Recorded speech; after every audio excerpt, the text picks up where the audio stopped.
Δυσκολεύομαι καμιά φορά να σκεφτώ πως μερικοί άνθρωποι μπορούν πραγματικά να πιστεύουν ότι η Μαριάμ, η Μίριαμ αν θέλετε, η Παναγία, θα μπορούσε ποτέ να χαρακτηρίζεται ως υπέρμαχος στρατηγός.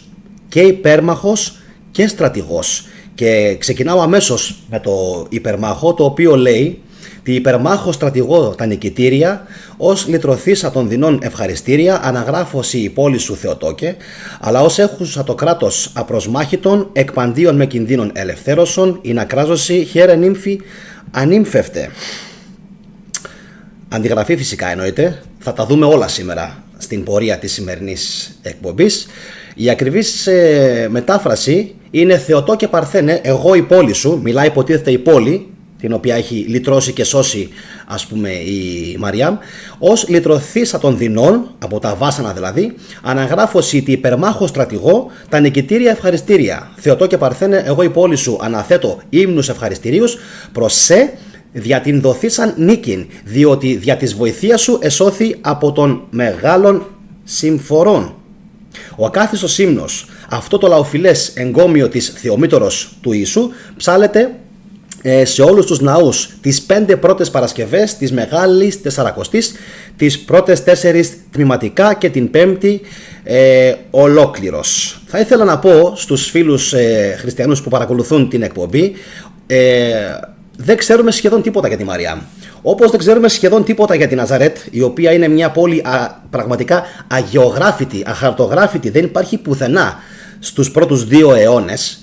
Όπως και ο Ιησούς, τον οποίον φυσικά τον έχουμε αναλύσει σε πάρα πολλά βίντεο, τι ακριβώς παίχτηκε, ποιος είναι ο Ιησούς, όλη η αλήθεια γύρω από το πρόσωπό του, και ακόμα δεν έχετε δει τίποτα. Ακόμα τώρα παίρνω μπρος, ακόμα τώρα ξεκινάω να ξεδιπλώνω όλες μου τις γνώσεις πάνω στο θέμα αυτό, και πιστέψτε με, θα είναι πάρα πολλές. Οπότε όσοι θέλετε, κάντε φυσικά εγγραφή στο κανάλι αν σας ενδιαφέρουν αυτού του είδους εκπομπές. Υπέρμαχος στρατηγός δεν μπορεί λοιπόν να χαρακτηριστεί η Μαριάμ, γιατί δεν πήρε μέρος σε καμία απολύτως μάχη. Σε καμία απολύτως μάχη δεν έλαβε μέρος η Μαριάμ.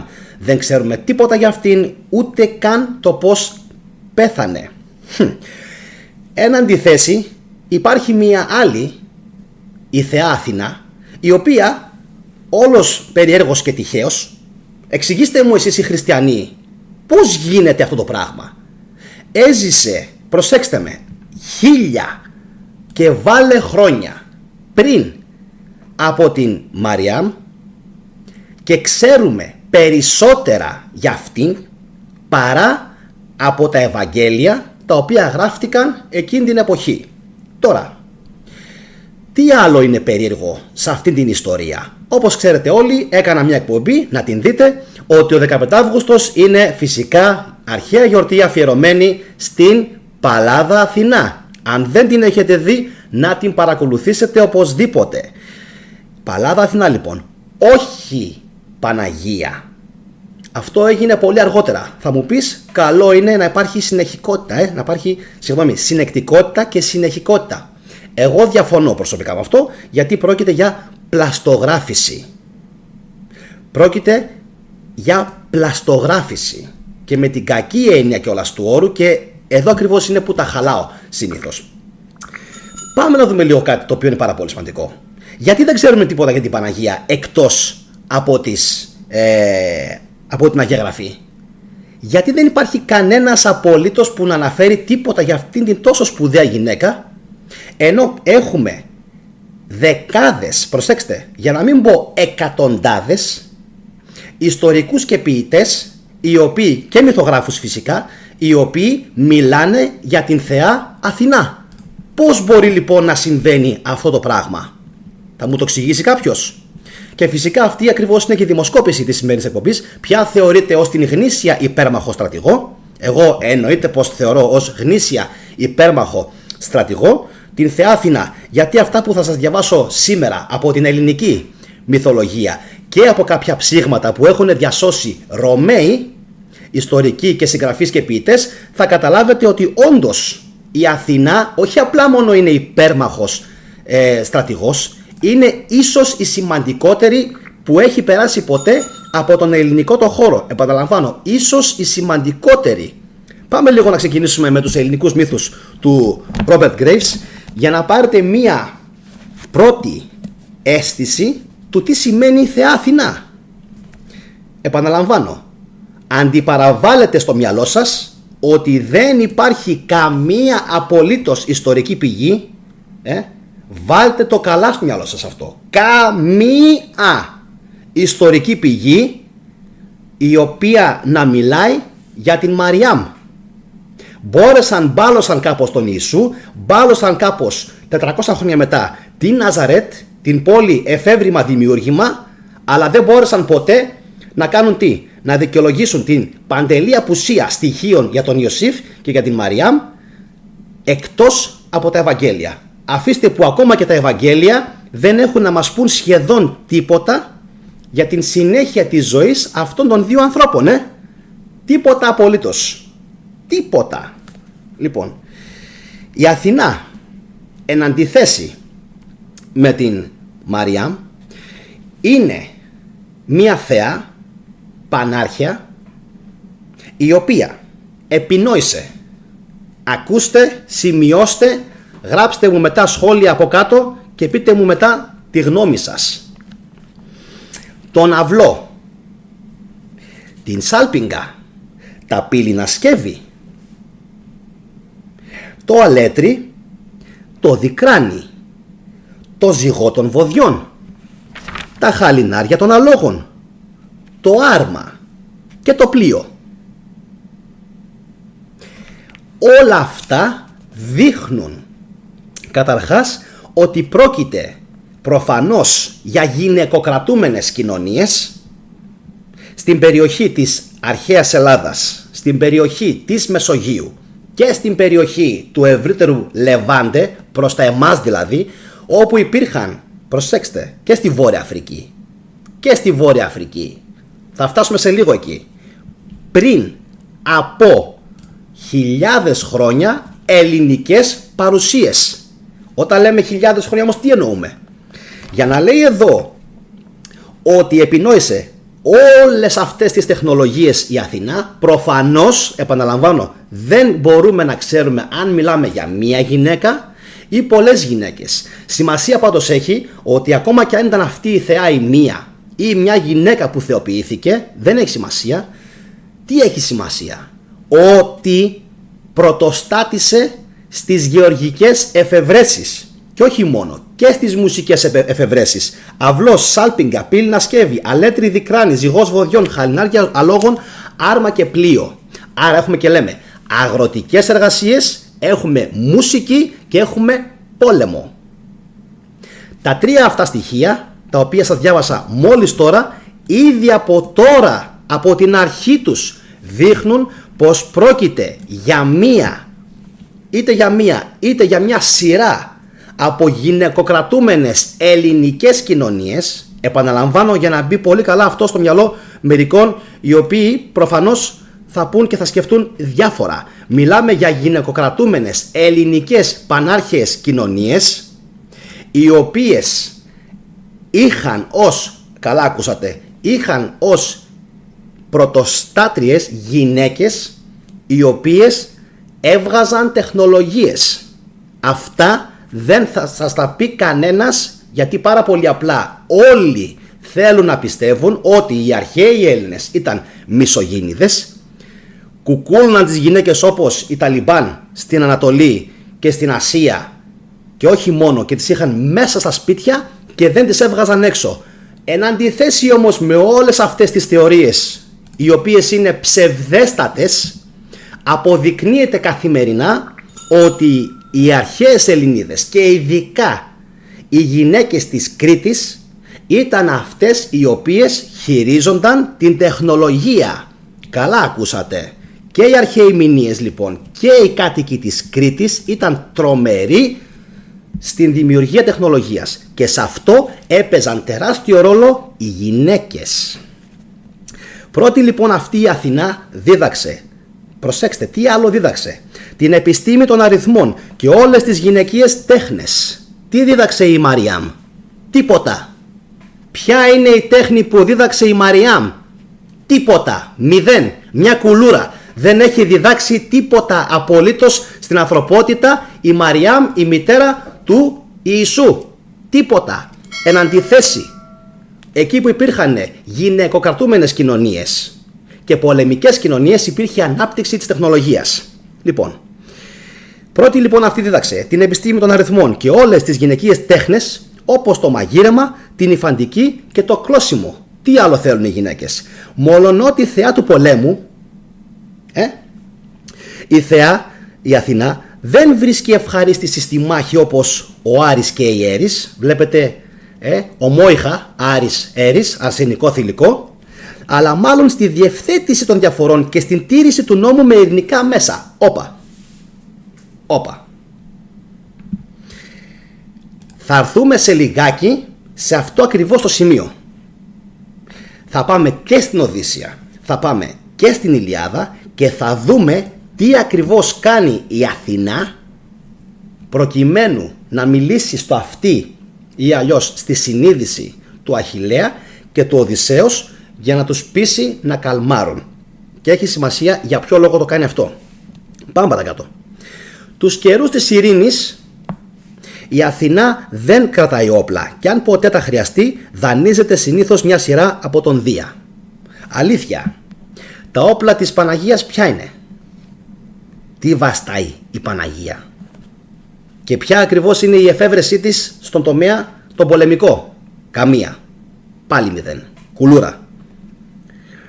Το έλεος της είναι μεγάλο. Όταν οι ψήφοι των δικαστών είναι ίσες σε ποινική δίκη στον Άριο Πάγο, αυτή ρίχνει πάντοτε την αποφαστική ψήφο για να απαλλαγεί ο κατηγορούμενος. Άρα είναι και θεά του ελέους. Παρ' όλα αυτά, άπαξ και βρεθεί στη μάχη, ουδέποτε βγαίνει χαμένη, ακόμα και εναντίον του ίδιου του Άρη, δεδομένου ότι είναι καλύτερα καταρτισμένη από αυτόν στην τακτική και στην στρατηγική. Και οι συνετοί πολέμαρχοι καταφεύγουν πάντοτε στη συμβουλή της. Τι σημαίνουν όλα αυτά? Όλα αυτά για τους φίλους μας τους μισογίνηδες, οι οποίοι είναι παντελώς άσχετοι με την γυναικεία φύση, δεν έχουν ιδέα τι είναι πραγματικά η γυναίκα και οι ίδιες οι γυναίκες έχουν ξεχάσει τι σημαίνει η γυναικεία φύση, την έχουν αμιλήσει. Πριν από λίγες ημέρες, ακούστε και αυτό και κρατηθείτε όλοι, γιατί σας έχω πει ότι ο θετικός δεν είναι τυχαίος και δεν μπορεί εύκολα να μεταγωνιστεί κάποιος, τουλάχιστον στο τομέα της αρχαιολογίας. Δύσκολα, πάρα πολύ δύσκολα. Τι προέκυψε? Ότι οι γυναίκες ήταν αυτές που ενδεχομένως κυνηγούσαν περισσότερο από τους άντρες. Τι είπες? Αμέ. Οι γυναίκες κυνηγούσαν περισσότερο από τους άντρες. Μία έρευνα η οποία προκάλεσε παγκόσμιο σοκ στους αρχαιολόγους και φυσικά στους κοινωνιολόγους. Γιατί οι κοινωνιολόγοι πιστεύαν ότι η γυναίκα τα αρχαία χρόνια ήταν μια καταθλιπτική γυναικούλα η οποία δεν είχε στον ήλιο μοίρα. Έλαντε όμως που σύγχρονα ευρήματα έρχονται και αναδεικνύουν και αποδεικνύουν την γυναίκα ως ηγετική φυσιογνωμία στο κυνήγι. Δηλαδή αυτό ακριβώς που ήξεραν και οι αρχαίοι Έλληνες και αυτά ακριβώς που αναγράφονται τώρα εδώ πέρα. Ήταν καλύτερη, λέει, στην τακτική και στην στρατηγική η Αθηνά από τον Άρη και τον κέρδιζε, λέει, κάθε φορά.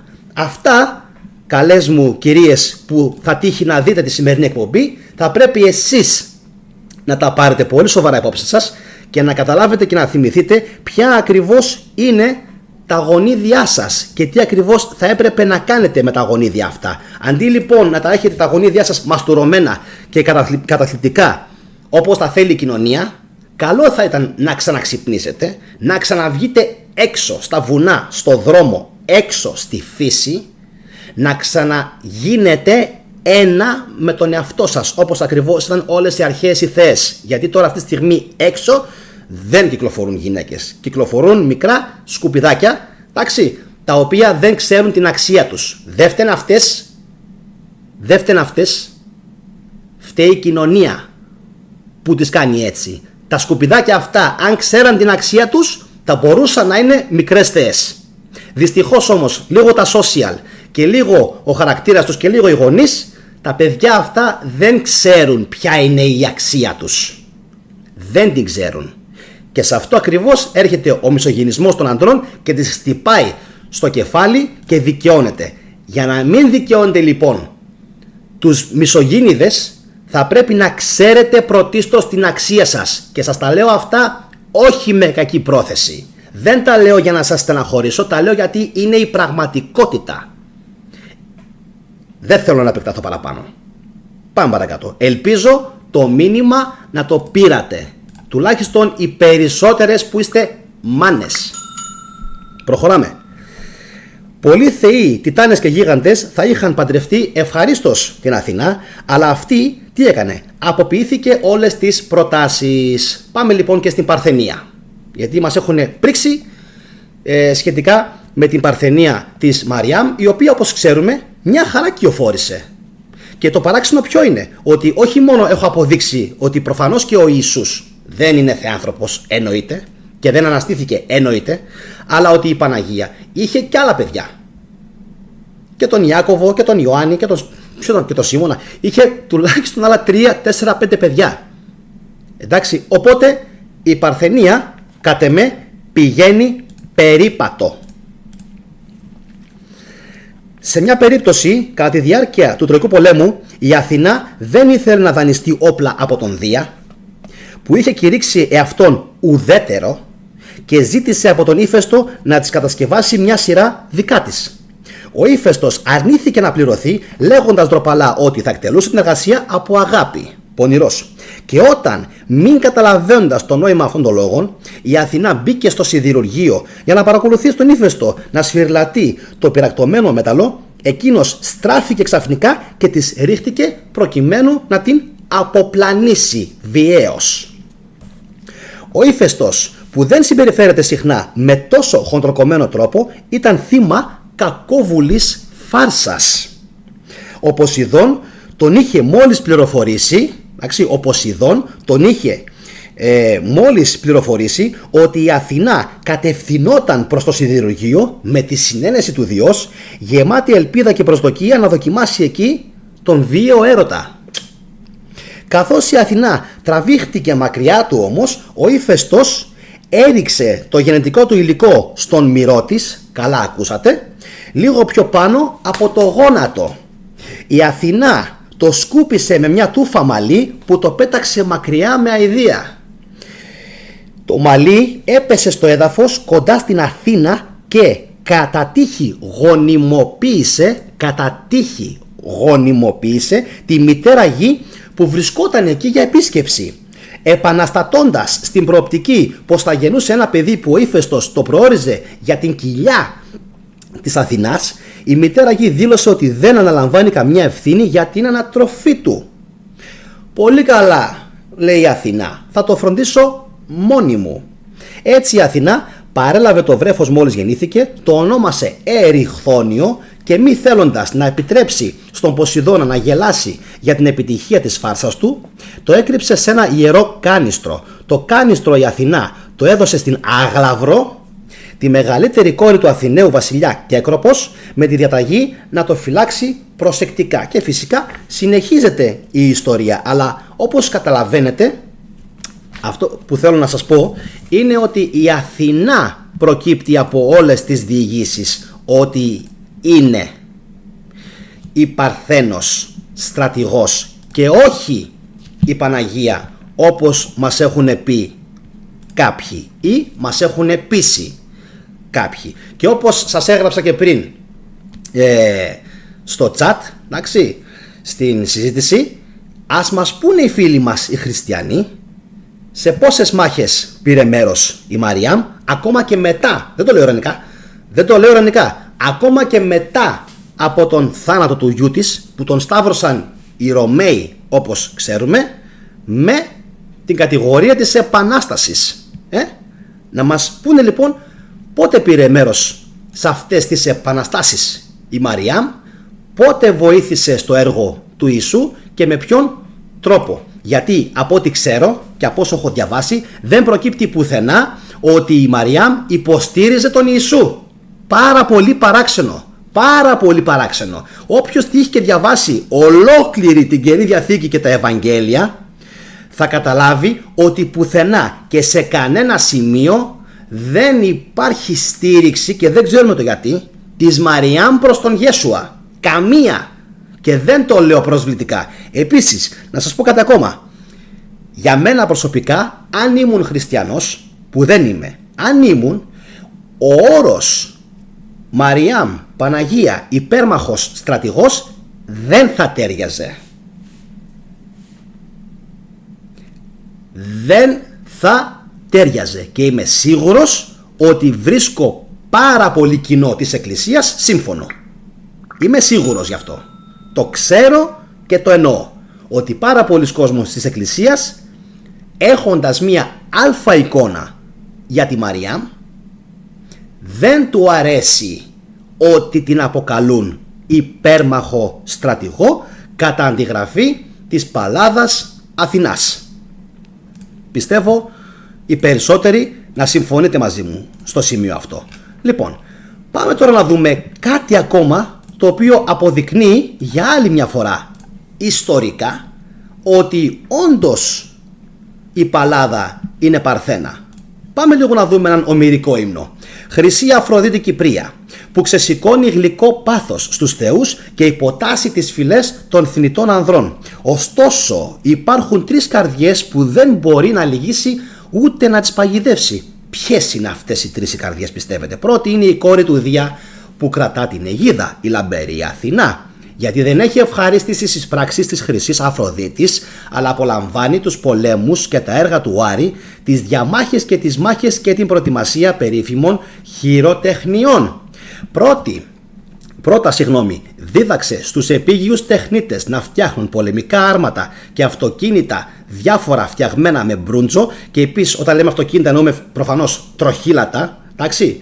Και επίσης διδάσκει τρυφερές κοπέλες στο σπίτι και βάζει την γνώση των καλών τεχνών στο μυαλό της καθεμιάς. Ούτε η γελαστή Αφροδίτη δαμάζει ποτέ την ερωτευμένη Άρτεμη. Ούτε ακόμα η αγνή παρθενική εστία αγαπά τα έργα της Αφροδίτης. Από αυτές τις τρεις, η Αφροδίτη δεν μπορεί να λυγίσει ή να παγιδεύσει τις καρδιές τους. Αλλά από όλους τους άλλους δεν υπάρχει κανένας ανάμεσα στους ευλογημένους θεούς ή στους θνητούς ανθρώπους που να έχει γλιτώσει από την Αφροδίτη. Εγκεφαλικά απανωτά.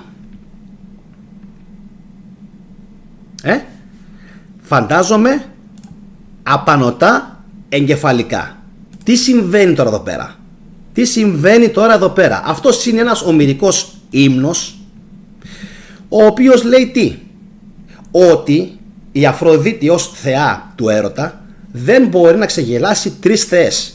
Και εδώ, αγαπητοί μου φίλοι χριστιανοί, θα πρέπει να κατεβάσετε για άλλη μια φορά τα μούτρα σας και να σκύψετε κάτω στη γη και να ντραπείτε για όλες τις αντιγραφές που έχετε κάνει από τους αρχαίους Έλληνες, τους οποίους τους έχετε κυνηγήσει εξάλλου βάναυσα. Το αποδείξαμε στην προηγούμενη εκπομπή, η ιερά εξέταση των χριστιανών κατά των Ελλήνων, Ιωάννης ο Εφέσιος, ο ιερό εξεταστής. Αν δεν την έχεις δει την εκπομπή, δες την να ξεστραβωθείς τι κάνανε οι χριστιανοί στους αρχαίους Έλληνες και πώς κατέστρεφαν όλα τους τα ιερά και πώς μαζεύανε χρήματα από τους αρχαίους ναούς για να κάνουν τι? Για να παίρνουν με το μέρος τους ακόμα περισσότερους, δωροδοκώντας από το χρυσάφι των αρχαίων ελληνικών ναών. Οπότε εσείς που μου λέτε εμένα ντροπή σου, θα πρέπει πρώτα το πρωί που σηκώνεστε να κοιτάζεστε στον καθρέφτη και να λέτε πρώτα στη δικιά σας τη μούρη ντροπή σου, που υποστηρίζετε αυτούς οι οποίοι φώνευσαν τους Έλληνες, τους πήραν τις περιουσίες, διέλυσαν όλους τους ναούς τους και έχτισαν από πάνω τις δικές τους εκκλησίες. Θα έπρεπε λοιπόν να ντρέπεστε. Συν της άλλης, εκτός από όλα αυτά που έχουν γίνει, όπου για το χρήμα μεταστράφηκαν στο χριστιανισμό, γιατί ο Ιουστινιανός έδινε φράγκα στους χριστιανούς, τους δωροδοκούσε για να γίνουν χριστιανοί. Εκτός από όλα αυτά, έρχεται ο ομηρικός ύμνος και σας αποδεικνύει ότι όχι μόνο μία, 3 παρθένες υπήρχαν στην αρχαία Ελλάδα. 3. Η Εστία, η Άρτεμις και η Αθηνά. Και κάπως έτσι συμπληρώνεται η Αγία Τριάδα των αρχαίων Ελλήνων Παρθένων. Μόκο. Εντάξει, επειδή δεν έχετε διαβάσει τίποτα απολύτως, ούτε από τον χριστιανισμό, ούτε από ιστορία, ούτε από αρχαία Ελλάδα, δεν θα φταίει ο θετικός που σας βγάζει την αλήθεια στη φόρα. Εντάξει, να τα λέτε στην κοινωνία, στην εκκλησία, στους καθηγητές σας, να τα λέτε σε αυτούς τα παράπονά σας. Γιατί βλέπω και τι σχόλια μου γράφετε μερικοί. Από τα σχόλιά σας καταλαβαίνω και το επίπεδό σας, που βρίσκεστε. Και το έχω ξαναπεί, οι περισσότεροι να γράψετε σχόλια το 2050. Γιατί εκεί που είμαι εγώ τώρα σήμερα, θα φτάσετε μερικοί το 2050. Μπορεί και το 60, μπορεί και το 100. Αν φτάσετε. Εντάξει, με τα όσα έχω διαβάσει. Ο ομηρικός λοιπόν αυτός ύμνος αποδεικνύει περίτρανα ότι, πρώτον, το λέει ξεκάθαρα, ότι η Αθηνά δίδαξε στους επίγειους τεχνίτες να φτιάξουν πολεμικά άρματα και διάφορα άλλα τροχύλατα οχήματα με μπρούντζο. Λέει και τι τεχνολογία χρησιμοποιήθηκε. Αν είναι δυνατόν, λένε μέχρι και τι τεχνολογία χρησιμοποιήθηκε. Μπρούντζος. Τώρα αυτά όλα μας πηγαίνουν προ Χριστού εκατοντάδες χιλιάδες χρόνια. Κι όμως με αποδείξεις. Λοιπόν, εκτός από αυτό, λέει ότι μάθαινε στις τρυφερές κοπέλες να είναι στο σπίτι και να μαθαίνουν τις καλές τέχνες. Με λίγα λόγια, για ποιο λόγο συνέβαινε αυτό? Γιατί πρέπει να είμαστε και λίγο ψαγμένοι. Δεν είχαν χρόνο να ασχολούνται με το αυτό τους. Το καταλάβατε τώρα, κυρίες και κύριοι? Δεν υπήρχε στην αρχαιότητα ο χρόνος να ασχολούνται οι άνθρωποι με το αυτό τους, ειδικά οι γυναίκες, και ασχολούνταν με τέχνες, εντάξει, με την υφαντουργία, με τη δημιουργία πολεμικών τεχνολογιών και όλα αυτά γιατί? Για να είναι κλεισμένες στο σπίτι? Κλεισμένες στο σπίτι τις είχαν χριστιανοί τις γυναίκες, εντάξει, όχι αρχαίοι Έλληνες. Αποδεικνύεται περίτρανα.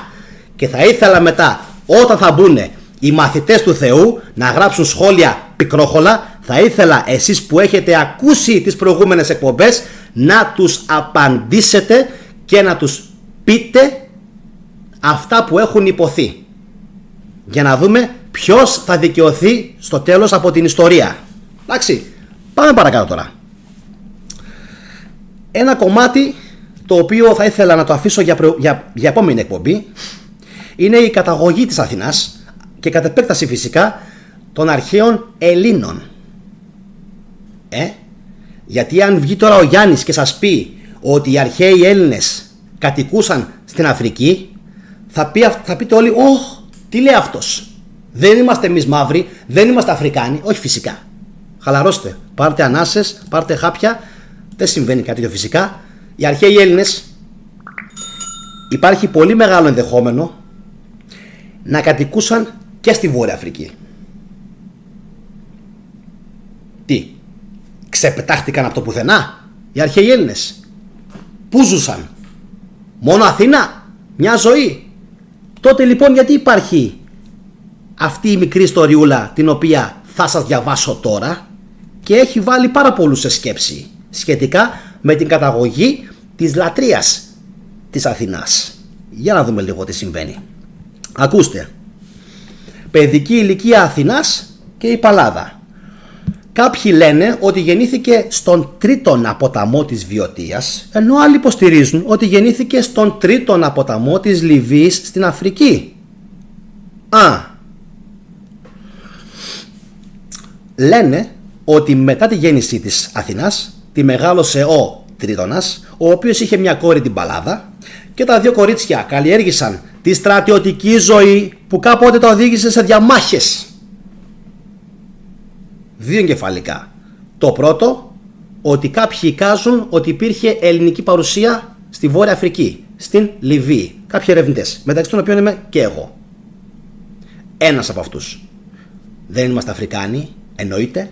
Έλληνες ήταν αυτοί οι άνθρωποι που ζούσαν εκεί. Γιατί, για σκεφτείτε λίγο, το όνομα Λιβύη τι είναι, αραβικό είναι? Επειδή κατοικούν σήμερα λοιπόν Άραβες στη Λιβύη, σημαίνει ότι η Λιβύη ήταν πάντα αραβική? Όχι. Η Λιβύη όταν πρώτο κατοικήθηκε, μάλλον κατοικούνταν από Έλληνες και από Βερβερίνους. Εντάξει, Μπερμπέρ λέγονται σήμερα. Και δεύτερον, τι μας λέει? Ότι από μικρή ηλικία η Αθηνά και η Παλάδα, όπου Παλάδα βλέπετε η Αθηνά έχει πάρει το προσωνύμιο της φίλης της κολλητής της, με την οποία λέει κάναν από μικρές στρατιωτικά γυμνάσια. Πού αναφέρεται, βρε χαλβάδες, ότι η Μαριάμ έκανε, που το 20% έχει ψηφίσει τώρα τη Μαριάμ, πού αναφέρεται ότι η Μαριάμ έπαιρνε μέρος σε στρατιωτικά γυμνάσια? Εσείς το 20% που δεν τρέπεστε και ψηφίζετε τώρα στην εκπομπή, πού το γράφει? Ποιο 40 και βλακίες τούμπανα? Ότι τη βλέπανε σαν οπτασία. Η οπτασία πολεμάει? Ρε, η οπτασία πολεμάει? Η οπτασία είναι ψευδαίσθηση, είναι στο μυαλό, είναι εγκεφαλικό καθαρά, δεν έχει σχέση με την πραγματικότητα. Που μου απαντάει το 20%. Είναι απίστευτο το πόσο πορωμένοι είστε μερικοί και λέτε ότι η Μαριάμ, η μητέρα του Ιησού, ότι πολεμούσε. Γράψτε μου μετά μια μάχη να σας δω. Γράψτε ρε, γράψτε. Εγώ εδώ είμαι, δεν φεύγω. Εγώ εδώ είμαι. Εγώ πουλάω τρέλα και ηρωνία γιατί δεν έχετε ιδέα.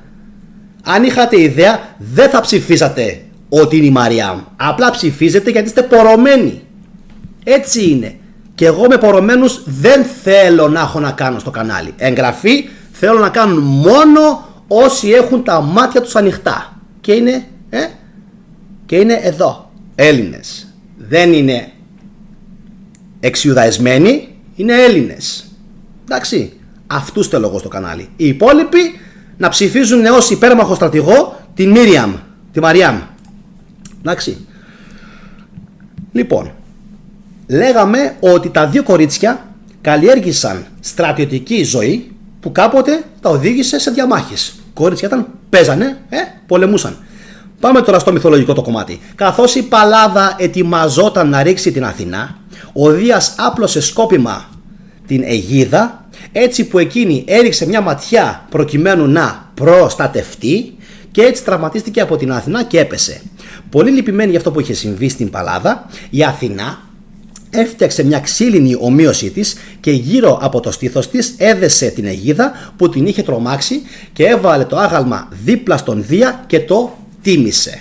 Αργότερα η Ηλέκτρα, μετά την αποπλάνησή της, αναζήτησε καταφύγιο σε αυτό το άγαλμα, οπότε ο Δίας πέταξε και αυτήν και το παλάδιο στην ηλία γη. Εν τω μεταξύ, να σας πω ότι μέχρι στιγμής έχουν ψηφίσει 158 άτομα μόνο, οι υπόλοιποι βαριούνται, ξέρετε. Είναι δύσκολο να πατήσεις σε ένα κουμπί, πολύ δύσκολο, τους τρώει τεμπελιά. Λοιπόν, σχετικά με το ποια θεωρούν ως την πιο γνήσια υπέρμαχο στρατηγό, την Αθηνά ψηφίζει μέχρι στιγμής και ευχαριστώ πάρα πολύ όσους ψηφίζουν. Οι υπόλοιποι, όπως και με το like, βαριούνται να το πατήσουν. Εννοείται, μιας και εγώ κάθομαι και ξεσκίζομαι για μένα. Λοιπόν, οι υπόλοιποι δεν ψηφίζουν.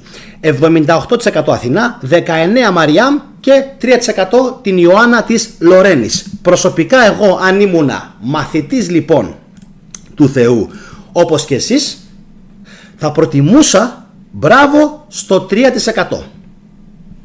Εγώ, αν ήμουνα σαν και εσάς, θα προτιμούσα την Ιωάννα της Λορένης. Γιατί ως γνωστόν έχει επιτελέσει πολλά περισσότερα πράγματα, πολλά περισσότερα κατορθώματα από την Μαριάμ. Εννοείται αυτό. Εντάξει.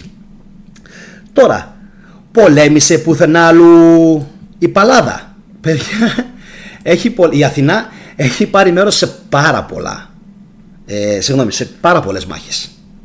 Πάρα πολλές.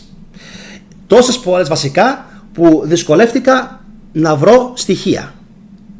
Σε πολλές μάχες. Λοιπόν, πάμε στην γιγαντομαχία. Υπήρχε ένας χρησμός μεταξύ των θεών ότι οι ίδιοι δεν θα μπορούσαν να καταστρέψουν κανέναν από τους γίγαντες, αλλά θα τους τελείωναν μόνο με τη βοήθεια κάποιου θανάσιμου συμμάχου. Με τη βοήθεια της Αθηνάς κάλεσε ο Δίας να γίνει ο Ηρακλής ο συμμαχός του. Ο Ηρακλής έστειλε πρώτα ένα βέλος στον Αλκίωνα ή Αλκιώνα, ο οποίος πέφτοντας στη γη συνήλθε κάπως. Η Αθηνά συμβούλεψε τον Ηρακλή να τον σύρει έξω από την Παλίνη, πράγμα που έκανε και ο Αλκίωνας πέθανε. Κατά τη διάρκεια της μάχης των θεών και των γιγάντων, καθώς ο Εγκέλαδος έφευγε, η Αθηνά πέταξε το νησί Σικελία προς την κατεύθυνσή του. Έβγαλε το δέρμα του Πάλαντα και το χρησιμοποίησε προκειμένου να προστατεύσει το σώμα της κατά τη διάρκεια της μάχης. Αυτή είναι η πρώτη αφήγηση σχετικά με την γιγαντομαχία. Πάμε τώρα να δούμε ποια είναι η δεύτερη αφήγηση. Υπάρχει κι άλλη. Μερικοί λένε επίσης ότι αυτός ο δράκος, ποιος δράκος, ο αστερισμός του δράκου, πετάχτηκε από τους γίγαντες κατά της Αθηνάς όταν αυτή τους πολεμούσε. Βλέπετε, είναι συνεχώς σε μάχες η Αθηνά. Συνεχώς. Η Μίριαμ που είναι? Η Αθηνά όμως άρπαξε τη στριμμένη μορφή του αστερισμού, τον πέταξε στα αστέρια και τον στερέωσε στον ίδιο τον πόλο του ουρανού. Και έτσι μέχρι σήμερα εμφανίζεται με στριμμένο σώμα, σαν να μεταφέρθηκε πρόσφατα στα αστέρια.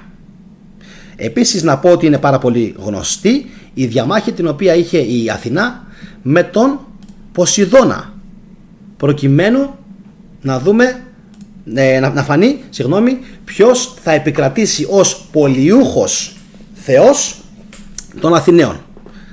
Εντάξει, πάμε λίγο παρακάτω τώρα.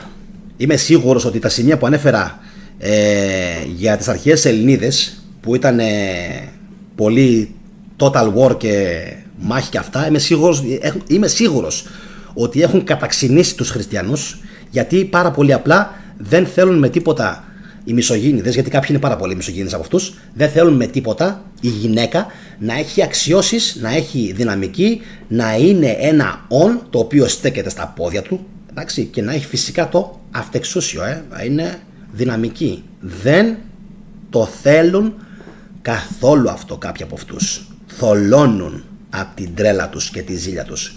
Λοιπόν, είμαι σίγουρος ότι κάτι φταίνε σε αυτά όλα οι μανάδες τους. Είμαι σίγουρος γι' αυτό.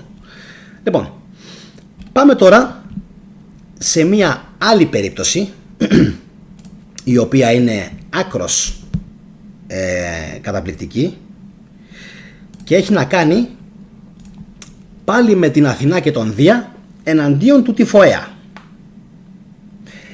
Εδώ υπάρχει στο ελληνικό διαδίκτυο ένα πάρα πολύ ωραίο βίντεο από ένα κανάλι, το οποίο αφηγείται την φυγή των Ελλήνων θεών στην Αίγυπτο και την μεταμόρφωσή τους εκεί, λέει, σε ζωόμορφους θεούς. Θα τα δούμε αυτά στη συνέχεια. Πάμε όμως να δούμε λίγο τον μύθο. Ο Τυφώνας ή αλλιώς Τυφώνας, ήταν γιος της γης, μια θεότητα τερατώδους εμφάνισης και τεράστιας δύναμης. Από μέσα του φύτρωναν πολλά κεφάλια, χέρια και φτερά, ενώ από τους μυρούς του έβγαιναν τεράστιες σπήρες φιδιών. Έβγαζε κάθε λογής βρυχιδμό και τίποτα δεν μπορούσε να αντισταθεί στην δύναμή του Τυφοέως. Ο Τυφών ένιωσε μια παρόρμηση να σφετεριστεί την κυριαρχία του Διός και κανένας από τους θεούς δεν μπορούσε να ανταπεξέλθει στην δύναμη του, καθώς τους επιτέθηκε. Πανικόβλητοι κατέφυγαν στην Αίγυπτο, όλοι εκτός από την Αθηνά και τον Δία, που έμειναν μόνοι τους.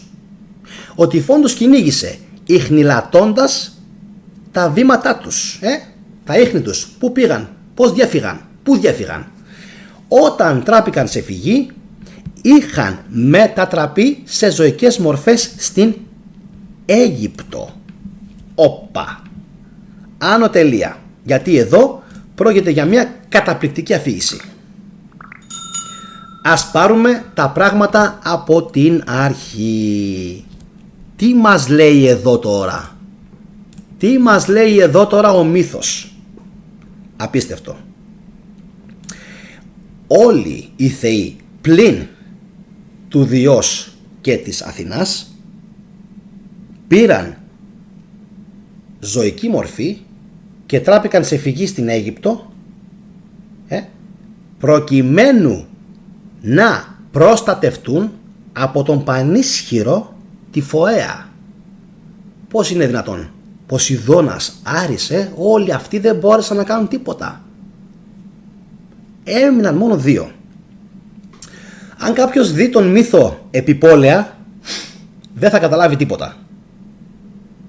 Αν όμως κάτσει κάποιος και το δει λίγο πιο πολεμικά και ιστορικά, γιατί μιλάμε για μια πολεμική θεότητα η Αθηνά, προκύπτει το εξής ασφαλές συμπέρασμα, ότι οι Έλληνες θεοί σε κάποια φάση της ιστορίας που αφηγείται η μυθολογία μας, αλλά δεν ξέρουμε πότε είναι, μάλλον πρόκειται,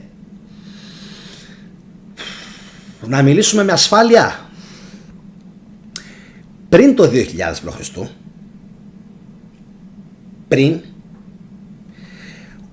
όλη η λατρεία που υπήρχε στον ελληνικό το χώρο ή στους ελληνικούς πληθυσμούς, γιατί είναι πάρα πολύ δύσκολη η ιχνηλάτηση, επαναλαμβάνω, η λατρεία που υπήρχε σε κάποιους θεούς ή αντικαταστάθηκε ή πολεμήθηκε από ξένους εισβολείς που μπήκαν και πολιόρκησαν τα ελληνικά φύλλα που πίστευαν σε συγκεκριμένες θεότητες. Και εδώ θα ήθελα σχόλιο οπωσδήποτε από όποιον δει το σημείο αυτό.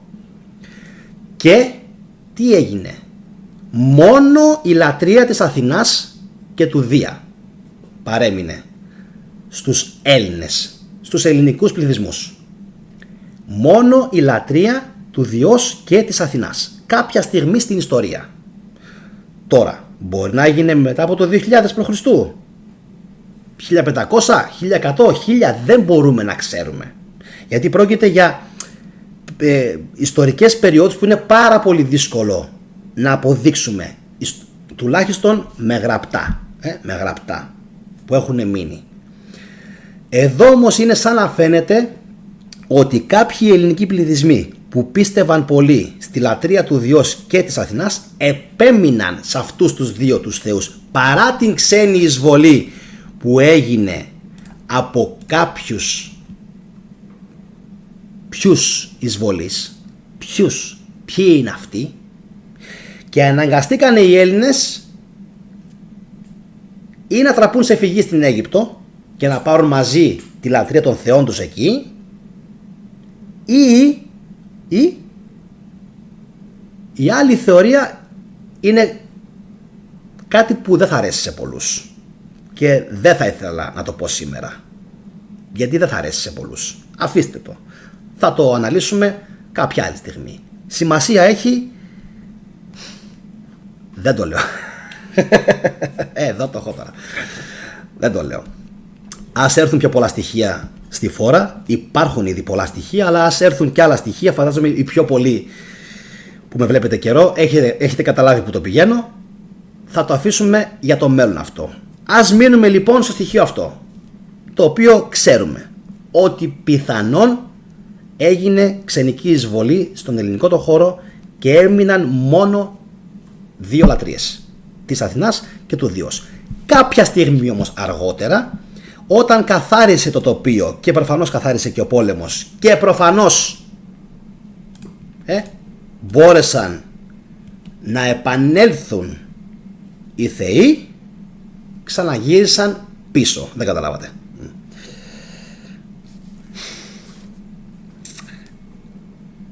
δείτε το με τη σημερινή ματιά.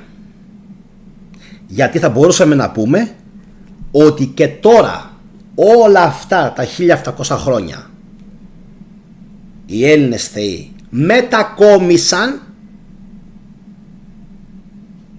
πήγαν κάπου ή τους πήγαν κάπου κάποιοι και τώρα φαίνεται ότι οι αρετές που πρεσβεύουν αυτοί οι θεοί, γιατί ο Δίας π.χ. δεν είναι αυτός που παρουσίασαν οι χριστιανοί, μην καταλαβαίνοντας τους ελληνικούς μύθους, ο Δίας και η Αθηνά δεν είναι αυτοί που προβάλλουν οι χριστιανοί για να προσβάλλουν. Δεν είναι αυτοί. Οι αρετές που πρεσβεύουν αυτοί οι θεοί είναι το κάτι διαφορετικό από αυτό που έχουν πείσει τον μέσο Έλληνα. Οπότε θα πρέπει λιγάκι να το ξανασκεφτούμε όλο αυτό. Και μιας και είναι πάρα πολύ της εποχής όλα αυτά που λέγονται για τους Σουμέριους και για τους Ανουνάκη και ούτω καθεξής, εγώ θα ήθελα να σας πω μονάχα δύο πράγματα πάνω σε όλα αυτά. Μη βιάζεστε, γιατί βλέπω ότι βιάζεται πάρα πολύ ο κόσμος. Βιάζεται πάρα πολύ ο κόσμος να βγάλει συμπεράσματα.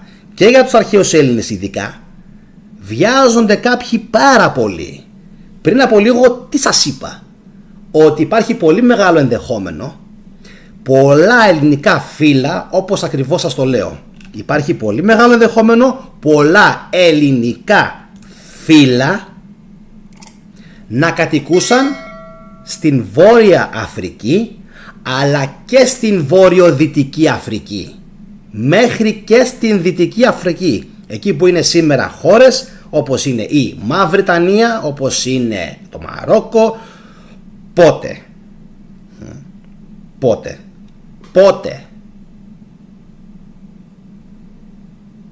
δεν το λέω.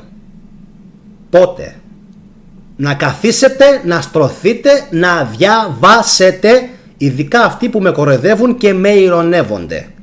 Αυτοί όλοι να βάλουν κάτω το κολαράκι τους και να διαβάσουν. Και όχι μόνο εκεί. Γιατί για να πήγαν μέχρι εκεί και για να λάτρευαν αυτήν τη θεά, τουλάχιστον στην περιοχή της Λιβύης, θα πρέπει στη λίμνη της Τριτονίδας, μόνο εκεί θα ήταν. Δεν θα ήταν και λίγο πιο παραπέρα? Προφανώς. Σκεφτείτε μόνο ότι η αρχαία Λιβύη δεν έχει σχέση με τη Λιβύη όπως την έχουμε εμείς σήμερα στο μυαλό μας στο χάρτη. Μάλλον η αρχαία Λιβύη πρέπει να πιανε όλο το βόρειο κομμάτι. Οπότε οι πρωτοελληνικοί πληθυσμοί, δεν λέω ημερομηνία, να τη μάθετε μόνοι σας, δεν χρειάζεται να σας τα πω όλα. Οπότε κάποιοι, προσέξτε τη λέξη, κάποιοι πρωτοελληνικοί πληθυσμοί, κάποια ελληνικά, πρωτοελληνικά φύλλα, μάλλον πρέπει να κατοικούσαν και στην Δυτική Αφρική και στην Βόρεια Αφρική πριν από πολλές χιλιάδες χρόνια. Δεν θα πω σήμερα παραπάνω, γιατί κοντός ψαλμός, τα κρατάμε για το μέλλον. Γιατί για το μέλλον έχουμε πάρα πολλά να πούμε. Βγάζει η έρημος. Βγάζει συνεχώς πράγμα. Βγάζει πράγμα που ο πιο πολλής κόσμος, επειδή ασχολείται μέρα νύχτα με το TikTok, δεν τα διαβάζει. Δεν έχει αυτήν την τρέλα να τα μάθει. Ο Έλληνας πιστεύει ότι η Αθηνά ξαφνικά φύτρωσε στην Αθήνα το 1000 π.Χ. Σοβαρά? Και πριν. Επίσης ο Έλληνας, γιατί αυτοί είμαστε, έχει την εντύπωση, θα το πω σήμερα γιατί δεν κρατιέμαι άλλο, ότι οι Έλληνες ήθιστε να είναι μόνο αυτοί που βλέπουμε σήμερα. Αυτοί που βλέπουμε σήμερα. Και ποιος σας λέει εσάς ότι δεν υπήρχαν κάποια ελληνικά φύλλα που πλέον δεν υπάρχουν?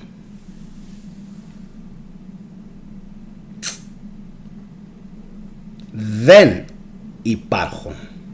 Πολιορκήθηκαν, καταστράφηκαν, καταποντίστηκαν, δέχτηκαν εισβολές και πολύ πιθανόν αποδεκατίστηκαν.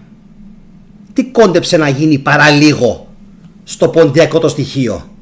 Επειδή πιστεύαμε στην Παναγία Σουμελά και περιμέναμε να μας σώσουν οι Αρχάγγελοι και οι Άγιοι της Εκκλησίας. Κοντέψαμε να αφανιστούμε. Γι' αυτό λοιπόν το λέω σε όλους τους πόντιους: δεν θα πιστεύετε σε παραμύθια. Θα πιστεύεις μόνο στα χέρια σου, στο μυαλό σου και στο όπλο σου, φίλε μου πόντιε. Σε τίποτα άλλο.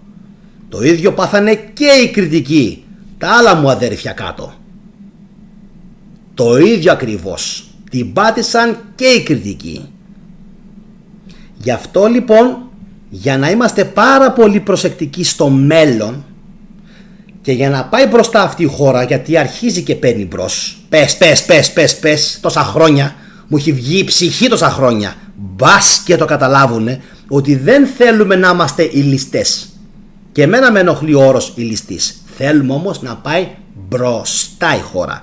Και για να πάει μπροστά μια χώρα πρέπει να έχει λιγότερους μαθητές του Θεού, περισσότερες γυναίκες που ξέρουν την αξία τους, περισσότερες γυναίκες σαν την Αθηνά που αγαπάνε τις τέχνες, αγαπάνε τον πόλεμο, αγαπάνε τον σύζυγό τους, αγαπάνε τα παιδιά τους, και μόνο τότε θα φτάσουμε την τρίχα του Ισραήλ. Γιατί αυτή τη στιγμή καθόμαστε και τους βλέπουμε από κάτω, τους Ισραηλινούς. Το ανέλησα και σε προηγούμενο μου βίντεο.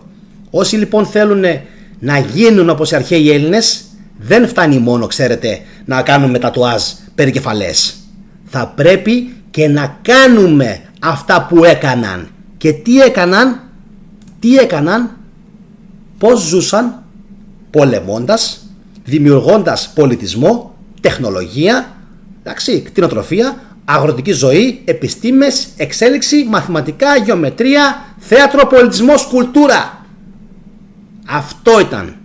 Και το κυριότερο, γνώση της γλώσσας τους. Αυτοί ήταν οι Έλληνες και αυτά ακριβώς είναι που διδάσκει η Παλάδα Θεά Αθηνά, η οποία, αν με παρακολουθούν μάνες, δεν ξέρω ποιες μάνες με παρακολουθούν, θα ήθελα να την πάρουν αυτήν ως πρότυπο και όχι την Μίριαμ που δεν πολέμησε πουθενά για το γιο της. Δεν πήγε πουθενά να πολεμήσει. Ο γιος της έκανε επαναστάσεις εναντίον της Ρώμης και η Μαριάμ δεν πολέμησε ποτέ.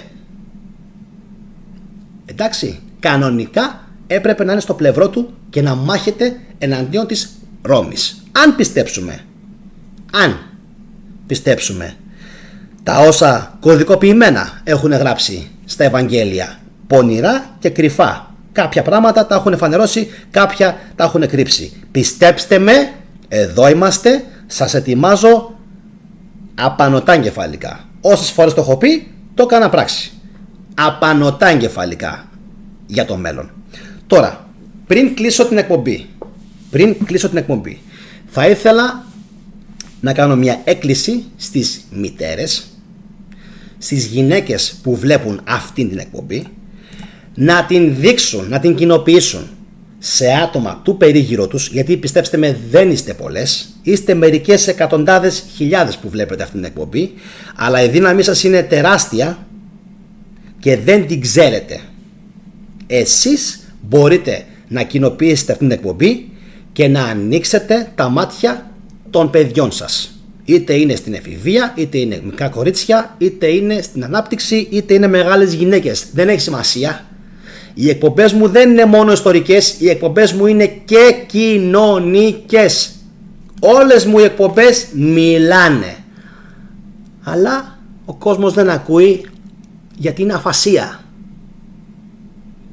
Και όταν ειρωνεύομαι, κάποιοι στραβώνουν και θυμώνουν. Μη στραβώνεις, θα σου σπάσει το στόμα. Μη στραβώνεις, γιατί ξέρεις ότι κάνεις. Να μην πω τώρα τι κάνεις. Ξέρεις ότι φταίς. Ξέρεις ότι δεν ασχολείσαι με το παιδί σου όσο πρέπει. Ξέρεις ότι είσαι καλοπερασάκιας. Ξέρεις ότι όλα είναι μύθι. Αυτά που σου λένε στο σχολείο. Μια χαρά τα ξέρεις. Απλά βολεύεσαι και δεν θέλεις να βγεις έξω να πεις την αλήθεια στον κόσμο. Το γιατί είναι πάρα πολλοί λόγοι. Κοινωνική, οικονομική, ό,τι να είναι. Γι' αυτό θα μείνεις ταμπουρωμένη Χρύσα Ιωάννα μέσα στο σπίτι. Θα μείνεις ταμπουρωμένη μέσα στο σπίτι. Εντάξει. Τώρα η άλλη που γράφει ότι η Μίριαμ είχε ελληνική καταγωγή. Να είχαμε, τα λέγαμε. Αν είχε καταγωγή ελληνική καταρχάς, θα είχε πολεμήσει με τον γιο της. Εντάξει. Γράφετε ό,τι θέλετε. Και τα σχόλια αυτά, να ξέρετε, που τα γράφετε μερικοί και όταν τελειώνουν εκπομπές, πλέον τα σβήνω όλα. Δεν αφήνω σχόλια ανιστόρητα στο κανάλι. Ένα. Δεύτερον, δεν αφήνω σχόλια γκρίκλις εκτός από άτομα που ξέρω ότι δεν είναι Έλληνες. Και δεν αφήνω σχόλια επίσης τα οποία είναι μόνο με κεφαλαία. Εντάξει, γράφουμε όπως γράφει όλος ο κόσμος στον ελληνικό πλέον τόπο, για να μπορώ και εγώ να ξεστραβώνομαι. Τώρα, αυτά τα σχολιάκια που γράψατε πριν μερικοί, να ξέρετε ότι όταν θα τελειώσει και η εκπομπή δεν θα μείνει τίποτα. Το αν ήταν η Μίριαμ Ελληνίδα και ο Ιησούς ήταν ο Πανδύρας δεν έχει καμία σημασία, αγαπητοί μου, γιατί σήμερα κάνουμε εκπομπή για την θεά Αθηνά και εσύ μου πετάς ότι είναι η Μίριαμ Ελληνίδα. Δεν θέλεις να στο πω λαϊκά και αν ήταν Ελληνίδα και τι έγινε, να στο πω και λαϊκά. Εντάξει. Αυτά για σήμερα. Καλά μυαλά σε όλους, καλή συνέχεια.